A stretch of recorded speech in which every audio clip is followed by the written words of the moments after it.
wow, this is a really good cast. Seeing everyone together is amazing. Thank you all for being here. I'll start with a few questions. First for Spike, maybe you could just start by talking about the initial impulse. A lot of people, when we first heard the premise of the film, talked about, You're doing great. Thanks. I won't direct any questions at you just yet, but talked about Siri, but I know that you had in mind a more ancient artificial intelligence program, and this is in fact a film that you've been thinking about for a while. Can you talk about what sparked it to begin with? Yeah, the initial idea was just the initial sort of spark, I guess, was like an article I saw online where you linked to an instant message. I don't even know if I ever told you this. Did I tell you this? Okay. You could have an instant message with an artificial intelligence, and you could send a message, say, hey, so I linked to it. It was like, it might have been called Alice Bot or one of those, like 10 years ago. And I said, hello, and they're like, hello, and it's like, how are you? Like, good. And how are you? Oh, I'm not so good, a little tired. It's like, oh, that's too bad. And I was like, had like a little exchange. I was like, kind of like, I had this buzz of, wow, I'm talking to this thing. This thing is listening to me. And then quickly it sort of devolved into like, you could tell it was just sort of parroting things it had heard before, and it wasn't intelligent, but it was a clever program. But then I sort of like, I didn't really think about it for a long time, and then eventually I thought about the idea of a man having a relationship with an entity like that, a really fully formed consciousness, and thought about the idea of what would happen if you really had a real relationship, and use that as a way to write a relationship movie and a love story. How'd I do? That was really good. Thanks. Thanks, Joaquin. Spike, between Where the Wild Things Are and this film, you actually made a wonderful short film called I'm Here, starring Andrew Garfield, another LA love story about robots. And I wonder, was that in any way, did you see that as in some way related to this? That's also a film in which romantic and existential matters are kind of connected. I was wondering if you were working on them at the same time. Yeah, I was definitely making notes for this movie, and I got the opportunity to do that. And it was after Wilde Things, which was a 5-year movie, so the idea of just doing a short film in a few months was really appealing. And but yeah, I guess it's related in that it's a love story, and it's a love story. It's a LA love story, but it's more about sort of a love story that could happen. That's more about love in your early 20s and what love is to characters at that point in their life. You just said that you were going to do a short film in a few months. Like, only you do a short film in a few months. How long do normal short films take? I feel like it's less than that. Yeah, yeah. Joaquin is commenting that even my short films take a long time, which is actually, and what's sad is actually it was probably 5 months to make that short film, not even. Well, thank you. Since we do have this amazing cast with us, I would actually love to hear you all talk about, I don't know if you've actually had a chance to see the finished film yet. I know you literally just finished it. So if you could talk about at least your response to the script initially. Joaquin, Yes, Mike. what was your response to the script initially?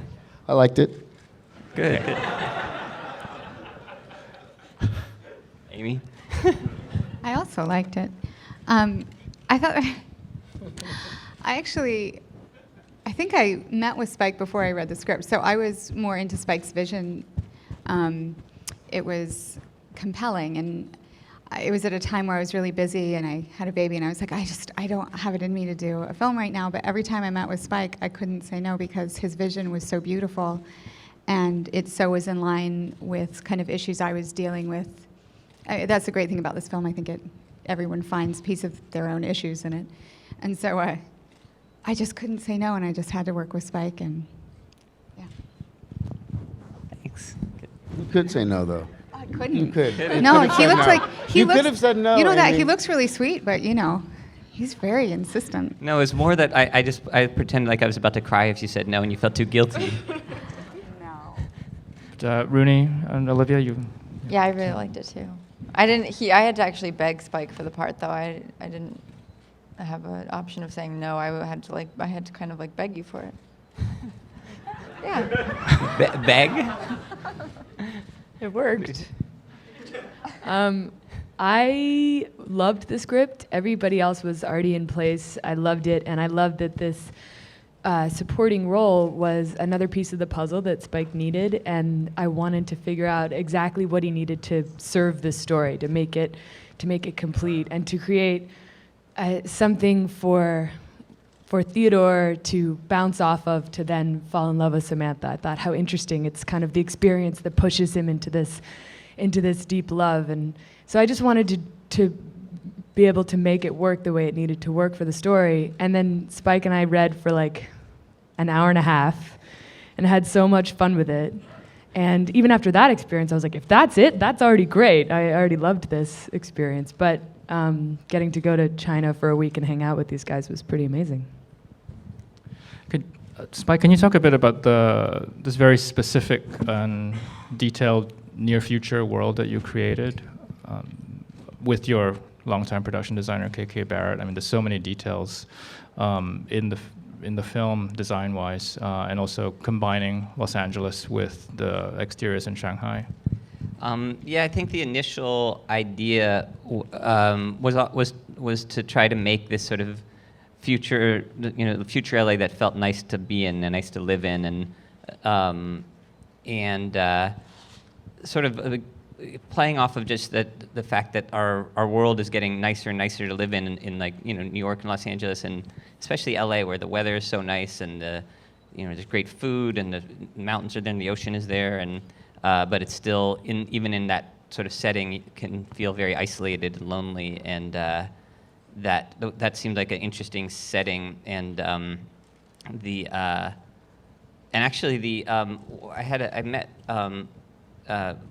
the architects that redid Lincoln Center and did the High Line, Liz and Rick, and they and this was when I was writing the script, so I was still trying to figure out what it was, and I just got the opportunity to meet them and go to their office and talk to them, and Liz had gone to film school. She was before she became an architect, so she was very interesting to talk to, because she came from architect but also storytelling, and I remember asking her about like what the future could look like, and she asked a really simple question, which was, well, is it a utopian future or a dystopian future? And I started sort of saying what I was imagining, like I had this sort of idea of like the colors from Jamba Juice, and and she was like, okay, and she started giving ideas and talking about stuff, and then it was really that sort of basic question that she asked that gave that sort of made it concrete in a way, like, okay, this is what I'm doing. I'm making this sort of utopian future that even in this world,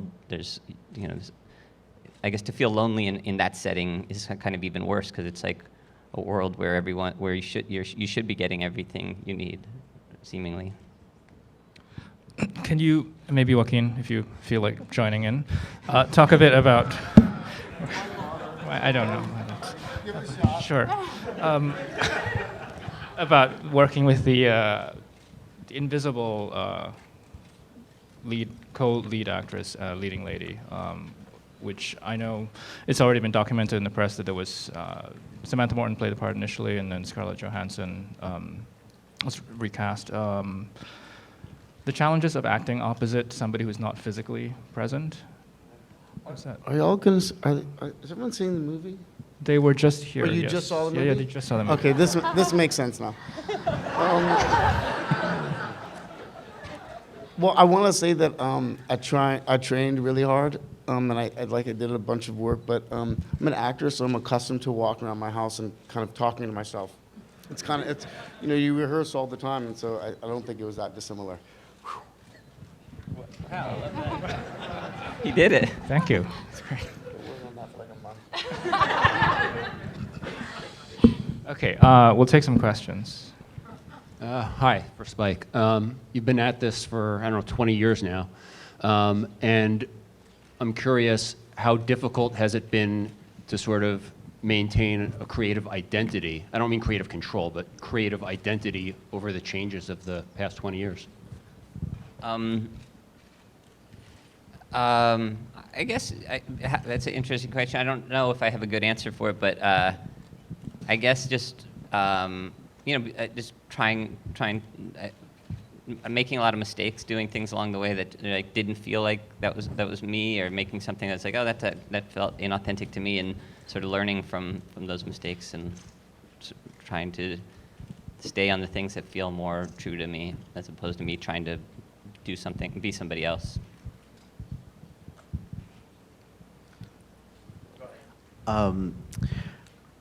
Spike, I wanted to say this is an unusually perceptive film about loneliness. It's a beautiful picture, and first of all, I wanted to say thank you for that. You rarely see that, but you know, for Joaquin, is it getting into that kind of space for that character, just to have this sort of crushing loneliness, even if you're surrounded by people, very polite people, the characters that interact with your character are very forthcoming, very polite, but at the same time there's sort of a real definite sadness in there, sort of a very concrete loneliness. I wanted you to talk about that in any sort of way that you would like, I guess. Okay, seriously, thanks for being here. I don't know how to answer this. I actually, I think honestly, Spike, I think Spike just broke me. To be honest, kind of going into the movie, all I was concerned about was trying to feel natural, with something that wasn't there, and I think I kind of overlooked the loneliness of the character. And so in the first couple weeks, Spike just crushed me, and I'm not sure exactly what happened or how, but that's the question that I want to answer. Spike, do you want to chime in on that? How did I crush him? Yeah. Well, it's sort of shooting rubber bands at me. It's true. Yeah, just undermining him in every chance I could get, I guess. No, I think he's joking. Yeah. Okay. I don't know how. I don't know. There's these three ladies that are so smart and beautiful can and you cool, guys and I feel like we should please talk to save us? them because they have so much to say. Rooney, please. Rooney, don't do that. They flew you out here. Warner Brothers flew you out here. I'm so sorry, everyone. Poor kid, she's nervous. Hi, my question is for Spike. Samantha Morton was the original voice of Samantha, and I was curious how having Scarlett Johansson come in and replace her changed the tone of the character and the tone of the film. Well, who's speaking? I can't see you. Oh, there you are. What's your name? My name's Matt. Hey, Matt. How are you? I'm good. How are you? I'm all right. Good. This is nice. Yeah.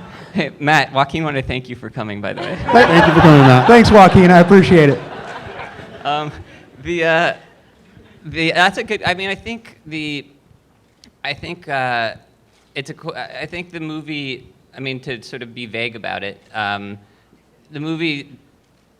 I think every movie, or at least every movie I've worked on, takes a long time to sort of find what it is, and that was part of the process of this movie finding what it was. And I think that. I don't know. I guess I'm hesitant to answer that question because I think what Samantha brought the movie by being with us on set was huge, and what she gave me in the movie and what she gave Joaquin off camera was huge, and then I think what Scarlett gave the movie was also huge, and so I kind of just want to would rather leave it at that. Sorry, Matt. Hi. Oops. Thanks for coming, Matt. Hi. I'm sitting down in the first row if you want to find me. Here I am. Hi. What's your name? Jennifer. Hi, Jennifer. Nice to meet you. Nice to meet you too. Thank you. And all of you, nice to meet you all. Thank you for being here.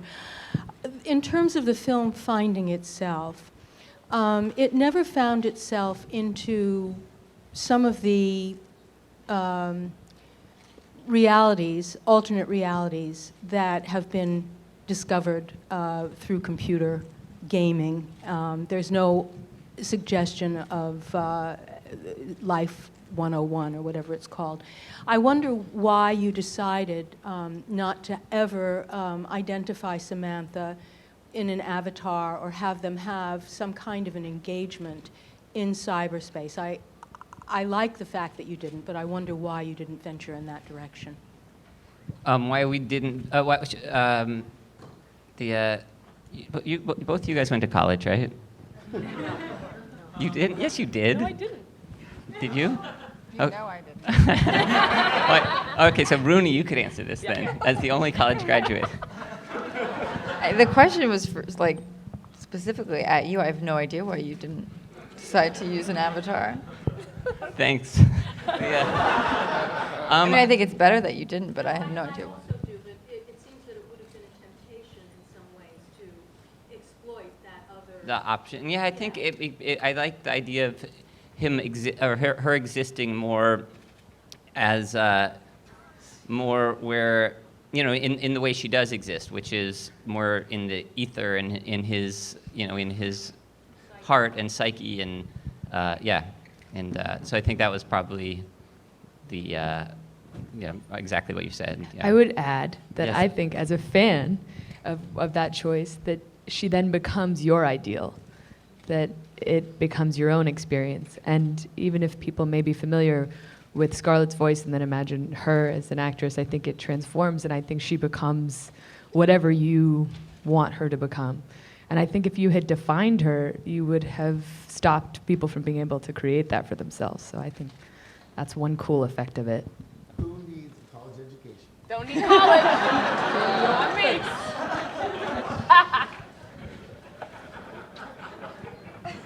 Hello. Thanks for bringing the film here. It was an exceptional experience and completely emotionally unpredictable, which is awesome. As I was watching, and I was just like, I have no idea if this is going to end with them evolving to the point where they just decide they have to destroy humanity completely. So, you know, well done on that front. Thank you. The question I have, it's very simple. It's kind of silly, but I have to know, where did the perfect mom game come from? It's so eerily specific on so many levels, and yet it's fascinating. And The I just perfect wanted to mom. ask about that. I think just the you know the pressure of parenthood and the peer pressure of parenthood, and just seemed like a funny setting for a video game for me. I don't know. Amy, you're a parent. Do you find that kind of peer pressure? Oh yeah, It's intense.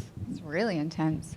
I think we ad-libbed some of that stuff. Yeah, and we I did. was like, oh yeah, I know this. Yeah, This exactly. is Actually, good. a lot of when she's saying, most of her commentary is ad-libbed actually because she knows it firsthand. Spike and cast. My name is Jim. I'm over here. Thank you very much for this film. I'm very glad that you balanced the human sort of relationship with the computer relationship. I was very moved by the difficulty that the humans had in communicating with each other on the most intimate levels. And many of your films have been about intimacy, and particularly men's inability to really be intimate. So I'd like if you could talk a little bit about how you are bringing forward a male character in a very contemporary way that is quite different than what we've seen men on screen before, and the actors, the male and the females on the stage, about how you see in this writing perhaps a more dimensioned, contemporary questioning of what it means to be a man, what it means to be a woman, and what it means to be intimate. Wow, that's a really good question. I definitely can't live up to the question, live up to that. But but thank you for that. And I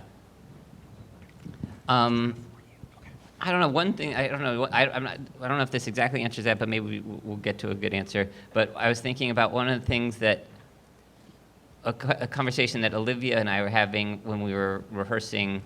It was what you hear when somebody says something to you, and that, like, because there's the scene where Olivia saying, when am I going to see you again? We were talking about what is she hearing when he says, I'm not sure, I'm busy, I can't, like, And so we were making up all kinds of stories of what she actually hears that gets her to the place where she says, "You're a creepy dude." And I think that sort of was sort of inherent in everything we did, is what you're actually hearing when somebody is saying to you something. And it's like not necessarily hearing exactly what they say, but hearing what you think they mean. Yeah, and you said something really interesting yesterday about the fact that the artificial intelligence carries no baggage. That's something about Samantha, she's pure, which makes her even more of a kind of ideal, romantically, of course. But the difference between humans and artificial intelligence is baggage. So whereas the blind date carries an enormous amount of pain and baggage and projecting all of that on what Theodore is saying, Samantha is so open-minded and only sees the best and assumes the best. So that's, I guess, a difference between human, I mean, maybe male-female too, but maybe not. Maybe it's human and artificial. Yeah, well, I think one of the things that we were talking about yesterday, and that I talked a lot about to Scarlett about, was that Samantha is brand new to the world. So she's like a child that hasn't learned any insecurities, any self-doubts, and that she learns those through the course of the movie. She has these experiences that give her that kind of those kind of painful situations that create those kind of self-doubts, and I think Scarlett was when it was when we were first working on it that we were talking about that, and I think that's when she started to understand how hard that role would be to like sort of try and go back to that place where you don't have those kind of fears yet, and I don't know. I mean, I don't know how this exactly rates, but when Amy and I started working together, we were talking a lot about how we're meeting her character at this moment in time where she's been trying to be all of these things to her husband and to everything in her relationship, and then she's like sort of imploding, and she's sort of willfully in this act of. Well, I don't think it's a male-female thing as far as intimacy, and I think that if Spike's exploring it from a male point of view, it's because he's male. But I don't think being fearful of intimacy or lack of intimacy is specifically male, or that is a failure in men specifically. And there's lots of different reasons. It's hard to just boil it down to one thing. Each person has their own reasons why intimacy is hard. For Amy, and I'm not speaking in third person, I'm speaking of my character. Amy has a hard time with intimacy. Yes, Spike has a hard time too. Yeah. No. So because Amy's been pretending to be somebody else and someone she's not, it keeps her from being her true self. And when you're not expressing yourself as your true self, you can never find true intimacy because you're always hiding. And I think that the relationship that she has with Theodore is probably the most intimate in her life because it's the most honest. Well, 2 more questions. Hello. Hi, over here to your right, I believe. Yep. Hi. So my favorite scene was actually the one between Joaquin and Rooney, where she mentions that his distillation of women down to a very finite thing. Like it's just one simple thing that he doesn't need to worry about all the other baggage that comes with a person. And I was wondering whether you considered examining that closer, or whether you very deliberately chose to represent a world where this human and AI relationship is considered, at least from what we can see in the movie, is conceived to be quite normal. Because no one seems to actually raise a question about the questionable nature of his relationship, or anyone else's throughout the film. Well, Rooney did, though. Yeah, and that's what I was saying. That was my favorite film. But I was wondering whether you considered examining that. This question's further. for Rooney, right? She can answer it. Yes. We've been trying to keep her quiet all day, so we'll allow her to speak. I think the question was for you. What was the question? I don't even remember that. Did you consider examining that point of view more, or whether you very deliberately chose to present it as a society that considers this kind of relationship normal? Yeah, I think I can't. There might have been a couple other characters along the way that questioned it too. It sort of fell by the wayside. But it seemed like, you know, Rooney's character and Rooney's performance sort of delivered that message, and represented that part of the population. But yeah, I think there was a sort of general sort of acceptance of it that seemed right for the film. We have one more question for Rooney. We have time for one more. How's college, Rooney? Did it go?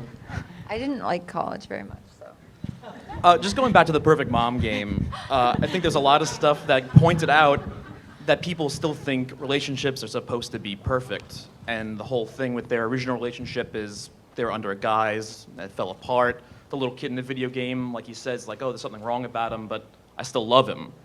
So was there a lot of trying to guise where you want to move the movie to talking about just relationships in general and just this story in general, where, you know, and performance-wise, if it fit into how you thought about your own characters?